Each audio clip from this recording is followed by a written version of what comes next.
अंगणवाडी केंद्रे आणि जिल्हा परिषद शाळांच्या सुट्ट्यांमध्ये पुन्हा मोठी वाढ. थंडी आणि धुक्यांमुळे सरकारने घेतला मोठा निर्णय.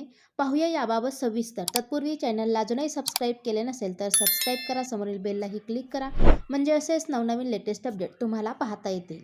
Winter school holiday. शाळांच्या सुट्ट्या वाढण्याची शक्यता. थंडी आणि धुक्यांमुळे सरकार लवकरच निर्णय घेणार. उत्तर भारतात सध्या खूप थंडी आणि दाट धुक्यांचा प्रकोप कायम आहे. या पार्श्वभूमीवर शालेय विद्यार्थ्यांच्या सुरक्षेचा प्रश्न ऐरणीवर आला असून विविध राज्य सरकारकडून महत्त्वाचे निर्णय घेतले जात आहेत. उत्तर प्रदेश सरकारने 15 जानेवारीपर्यंत शाळांना सुट्टी जाहीर केल्यानंतर आता राजस्थाननेही हिवाळी सुट्ट्या वाढवण्यात येण्याची शक्यता वर्तवली आहे. सध्याची हवामान स्थिती आणि इतर राज्यांचे निर्णय लक्षात घेता राजस्थान सरकार लवकरच या संदर्भात निर्णय घेऊ शकते.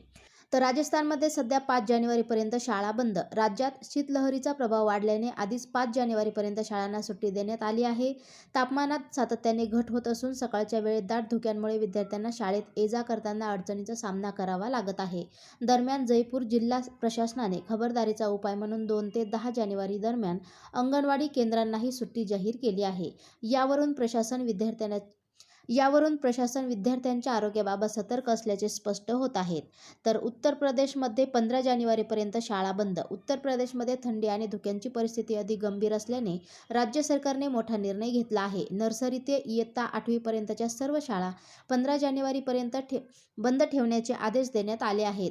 इयत्ता 9वी ते 12वी पर्यंतच्या विद्यार्थ्यांसाठी 5 जानेवारीपर्यंत सुट्टी जाहीर करण्यात आली आहे. हा निर्णय ICSE, CBSE तसेच UP बोर्डच्या सर्व शाळांना लागू असून आदेशाचे उल्लंघन करणाऱ्या शाळांवर कारवाईचा इशाराही देण्यात आला आहे. तर पालक आणि शिक्षकांची वाढती मागणी. राजस्थानमध्ये पालक आणि शिक्षक संघटनांकडून सुट्ट्या वाढवण्याची मागणी होत आहे. सकाळच्या वेळेत असलेली तीव्र थंडी आणि धुके मुलांच्या आरोग्यासाठी घातक ठरू शकते, असे त्यांचे म्हणणे आहे. विशेषतः लहान मुले आणि प्राथमिक वर्गातील विद्यार्थ्यांसाठी शाळेत जाणे धोकादायक ठरू शकते.